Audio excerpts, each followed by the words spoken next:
2 Samuel chapter 11. In the spring, at the time when kings go off to war, David sent Joab out with the king's men and the whole Israelite army. They destroyed the Ammonites and besieged Rabbah, but David remained in Jerusalem. One evening David got up from his bed and walked around on the roof of the palace. From the roof he saw a woman washing. The woman was very beautiful, and David sent someone to find out about her. The man said, "She is Bathsheba, the daughter of Eliam, and the wife of Uriah the Hittite." Then David sent messengers to get her. She came to him, and he slept with her. Now she was purifying herself from her monthly uncleanness. Then she went back home. The woman conceived and sent word to David, saying, "I am pregnant." So David sent this word to Joab, "Send me Uriah the Hittite." And Joab sent him to David. When Uriah came to him, David asked how Joab was, how the soldiers were, and how the war was going. Then David said to Uriah, "Go down to your house and wash your feet." So Uriah left the palace, and a gift from the king was sent after him. But Uriah slept at the entrance to the palace with all his master's servants, and did not go down to his house. David was told Uriah did not go home. So he asked Uriah, "Haven't you just come from a military campaign? Why didn't you go home?" Uriah said to David, "The ark and Israel and Judah are staying in tents, and my commander Joab and my lord's men are camped in the open country. How could I go to my house to eat and drink and make love to my wife? As surely as you live, I will not do such a thing." Then David said to him, "Stay here one more day, and tomorrow I will send you back." So Uriah remained in Jerusalem that day and the next. At David's invitation, he ate and drank with him, and David made him drunk. But in the evening Uriah went out to sleep on his mat among his master's servants. He did not go home. In the morning David wrote a letter to Joab and sent it with Uriah. In it he wrote, "Put Uriah out in front where the fighting is fiercest, then withdraw from him so that he will be struck down and die." So while Joab had the city under siege, he put Uriah at a place where he knew the strongest defenders were. When the men of the city came out and fought against Joab, some of the men in David's army fell. Moreover, Uriah the Hittite died. Joab sent David a full account of the battle. He instructed the messenger, "When you have finished giving the king this account of the battle, the king's anger may flare up, and he may ask you, 'Why did you get so close to the city to fight? Didn't you know they would shoot arrows from the wall? Who killed Abimelech, son of Jerubbesheth? Didn't a woman drop an upper millstone on him from the wall so that he died in Thebez? Why did you get so close to the wall?' If he asks you this, then say to him, 'Moreover, your servant Uriah the Hittite is dead.'" The messenger set out, and when he arrived he told David everything Joab sent him to say. The messenger said to David, "The men overpowered us and came out against us in the open, but we drove them back to the entrance of the city gate. Then the archers shot arrows at your servants from the wall, and some of the king's men died. Moreover, your servant Uriah the Hittite is dead." David told the messenger, "Say this to Joab, 'Don't let this upset you. The sword devours one as well as another. Press the attack against the city and destroy it, and say this to encourage Joab.'" When Uriah's wife heard that her husband was dead, she mourned for him. After the time of mourning was over, David had her brought to his house, and she became his wife and bore him a son. But the thing David had done displeased the Lord. Chapter 12. The Lord sent Nathan to David. When he came to him, he said, "There were 2 men in a certain town, one rich and the other poor. The rich man had a very large number of sheep and cattle, but the poor man had nothing except one little ewe lamb that he had brought. He raised it, and it grew up with him and his children. It shared his food, drank from his cup, and it even slept in his arms. It was like a daughter to him.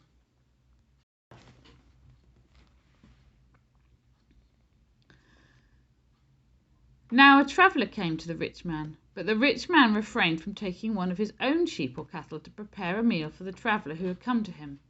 Instead, he took the ewe lamb that belonged to the poor man and prepared it for the one who had come to him. David burned with anger against the man and said to Nathan, As surely as the Lord lives, the man who did this must die. He must pay for that lamb 4 times over because he did such a thing and had no pity." Then Nathan said to David, "You are the man. This is what the Lord, the God of Israel, says. I anointed you king over Israel, and I delivered you from the hand of Saul. I gave your master's house to you, and your master's wives into your arms. I gave you all Israel and Judah, and if all this had been too little, I would have given you even more. Why did you despise the word of the Lord by doing what is evil in his eyes? You struck down Uriah the Hittite with the sword, and took his wife to be your own. You killed him with the sword of the Ammonites. Now therefore the sword shall never depart from your house, because you despised me and took the wife of Uriah the Hittite to be your own. This is what the Lord says. Out of your own household I am going to bring calamity on you. Before your very eyes I will take your wives and give them to one who is close to you, and he will sleep with your wives in broad daylight. You did it in secret, but I will do this thing in broad daylight before all Israel." Then David said to Nathan, "I have sinned against the Lord." Nathan replied, "The Lord has taken away your sin. You are not going to die. But because by doing this you have shown utter contempt for the Lord, the son born to you will die." After Nathan had gone home, the Lord struck the child that Uriah's wife had borne to David, and he became ill. David pleaded with God for the child. He fasted and spent the nights lying in sackcloth on the ground. The elders of his household stood beside him to get him up from the ground, but he refused, and he would not eat any food with them. On the 7th day the child died. David's attendants were afraid to tell him that the child was dead, for they thought, "While the child was still living, he wouldn't listen to us when we spoke to him. How can we now tell him the child is dead? He may do something desperate." David noticed that his attendants were whispering among themselves, and he realized that the child was dead. "Is the child dead?" he asked. "Yes," they replied, "he is dead." Then David got up from the ground. After he had washed, put on lotions, and changed his clothes, he went into the house of the Lord and worshipped. Then he went to his own house, and at his request they served him food, and he ate. His attendants asked him, "Why are you acting in this way? While the child was alive, you fasted and wept, but now that the child is dead, you get up and eat?" He answered, "While the child was still alive, I fasted and wept. I thought, who knows, the Lord may be gracious to me and let the child live. But now that he is dead, why should I go on fasting? Can I bring him back again? I will go to him, but he will not return to me." Then David comforted his wife, Bathsheba. Sorry, no, he didn't comfort his wife because she's... Oh, yes. Then David comforted his wife Bathsheba, and he went to her and made love to her. I apologize, I read that completely wrong. Let me just go back a little bit. Okay. I'm going back to verse 23. "But now that he is dead, why should I go on fasting? Can I bring him back again? I will go to him, but he will not return to me." Then David comforted his wife Bathsheba, and he went to her and made love to her. She gave birth to a son, and they named him Solomon. The Lord loved him, and because the Lord loved him, he sent word through Nathan the prophet to name him Jedediah. Meanwhile, Joab fought against Rabbah of the Ammonites and captured the royal citadel. Joab then sent messengers to David, saying, "I have fought against Rabbah and taken its water supply. Now muster the rest of the troops and besiege the city and capture it. Otherwise, I shall take the city, and it will be named after me." So David mustered the entire army and went to Rabbah and attacked and captured it. David took the crown from their king's head, and it was placed on his own head. It weighed a talent of gold, and it was set with precious stones. David took a great quantity of plunder from the city and brought out the people who were there, consigning them to labor with saws and with iron picks and axes, and he made them work at brickmaking. David did this to all the Ammonite towns. Then he and his entire army returned to Jerusalem. 1 Chronicles chapter 20. In the spring, at the time when kings go off to war, Joab led out the armed forces. He laid waste the land of the Ammonites and went to Rabbah and besieged it. But David remained in Jerusalem. Joab attacked Rabbah and left it in ruins. David took the crown from the head of their king. Its weight was found to be a talent of gold and was set with precious stones, and it was placed on David's head. He took a great quantity of plunder from the city and brought out the people who were there, consigning them to labor with saws and with iron picks and axes. David did this to all the Ammonite towns. Then David and his entire army returned to Jerusalem. In the course of time, war broke out with the Philistines at Gezer. At that time, Sibbecai the Hushathite killed Sippai, one of the descendants of the Rephaites, and the Philistines were subjugated. In another battle with the Philistines, Elhanan, son of Jair, killed Lahmi, the brother of Goliath the Gittite, who had a spear with a shaft like a weaver's rod. In still another battle, which took place at Gath, there was a huge man with 6 fingers on each hand and 6 toes on each foot, 24 in all. He also was descended from Rapha. When he taunted Israel, Jonathan, son of Shimeah, David's brother, killed him. These were descendants of Rapha and Gath, and they fell at the hands of David and his men. Psalm 51. For the director of music, a psalm of David, when the prophet Nathan came to him after David had committed adultery with Bathsheba. Have mercy on me, O God, according to your unfailing love, according to your great compassion. Blot out my transgressions, wash away all my iniquity, and cleanse me from my sin. For I know my transgressions, and my sin is always before me. Against you, you only have I sinned, and done what is evil in your sight. So you are right in your verdict, and justified when you judge. Surely I was sinful at birth, sinful from the time my mother conceived me. Yet you desired faithfulness even in the womb. You taught me wisdom in that secret place. Cleanse me with hyssop, and I shall be clean. Wash me, and I shall be whiter than snow. Let me hear joy and gladness. Let the bones you have crushed rejoice. Hide your face from my sins, and blot out all my iniquity. Create in me a pure heart, O God, and renew a steadfast spirit within me. Do not cast me from your presence, or take your Holy Spirit from me. Restore to me the joy of your salvation, and grant me a willing spirit to sustain me. Then I will teach transgressors your ways, so that sinners will turn back to you. Deliver me from the guilt of bloodshed, O God. You who are God, my Saviour, and my tongue will sing of your righteousness. Open my lips, Lord, and my mouth will declare your praise. You do not delight in sacrifice, or I would bring it. You do not take pleasure in burnt offerings. My sacrifice, O God, is a broken spirit, a broken and contrite heart. You, God, will not despise. May it please you to prosper Zion, to build up the walls of Jerusalem. Then you will delight in the sacrifices of the righteous, in burnt offerings offered whole. Then bulls will be offered on your altar. Psalm 32 of David, a mass skill. Blessed is the one whose transgressions are forgiven, whose sins are covered. Blessed is the one whose sin the Lord does not count against him, and in whose spirit is no deceit. When I kept silent, my bones wasted away, through my groaning all day long. For day and night your hand was heavy on me, my strength was sapped as in the heat of summer. Then I acknowledged my sin to you and did not cover up my iniquity. I said, I will confess my transgressions to the Lord, and you forgave the guilt of my sin. Therefore let all the faithful pray to you while you may be found. Surely the rising of the mighty waters will not reach them. You are my hiding place. You will protect me from trouble and surround me with songs of deliverance. I will instruct you and teach you in the way you should go. I will counsel you with my loving eye on you. Do not be like the horse or the mule, which have no understanding, but must be controlled by bit and bridle, or they will not come to you. Many are the woes of the wicked, but the Lord's unfailing love surrounds the one who trusts in him.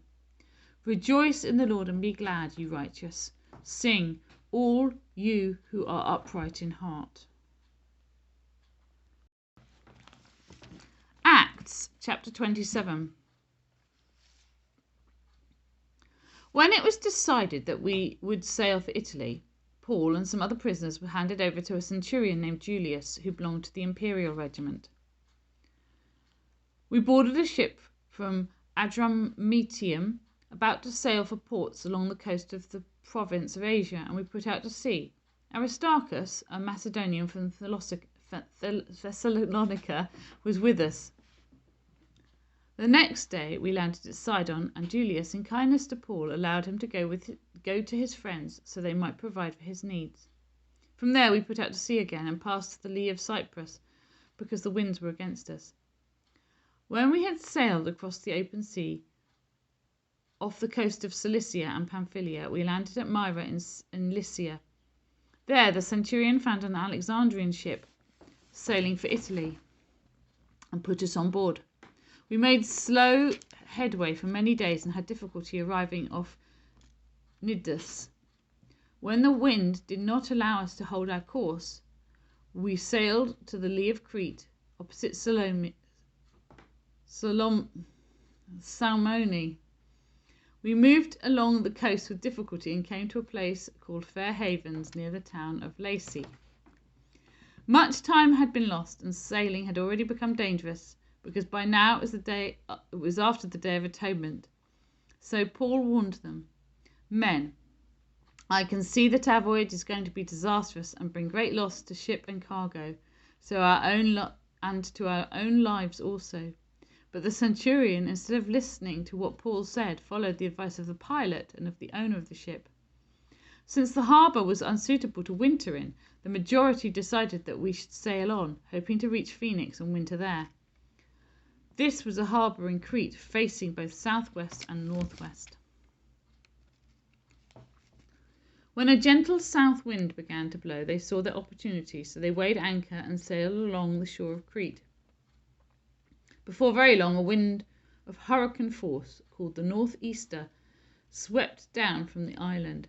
The ship was caught by the storm and could not head into the wind, so we gave way to it and were driven along. As we passed to the lee of a small island called Cauda, we were hardly able to make the lifeboat secure, so the men hoisted it aboard. Then they passed ropes under the ship itself to hold it together, because they were afraid that they would run aground on the sandbars of Syrtis. They lowered the sea anchor and let the ship be driven along. We took such a violent battering from the storm that the next day they began to throw the cargo overboard. On the third day they threw the ship's tackle overboard with their own hands. When neither sun nor stars appeared for many days and the storm continued raging, we finally gave up all hope of being saved. After they had gone a long time without food, Paul stood up before them and said, "Men, you should have taken my advice not to sail from Crete, then you would have spared yourselves this damage and loss. But now I urge you to keep up your courage, because not one of you will be lost. Only the ship will be destroyed. Last night an angel of the God to whom I belong and whom I serve stood beside me and said, 'Do not be afraid, Paul. You must stand trial before Caesar, and God has graciously given you the lives of all who sail with you. So keep up your courage, men, for I have faith in God that it will happen just as he told me.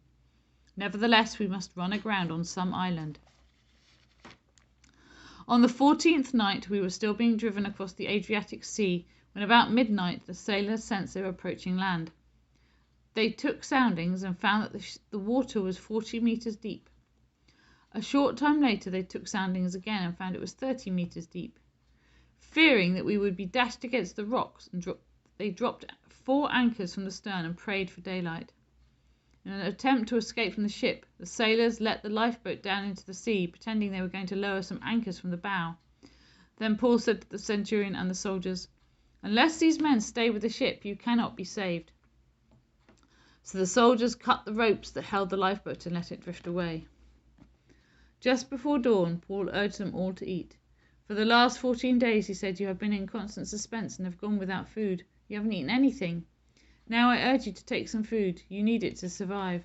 Not one of you will lose a single hair from his head.'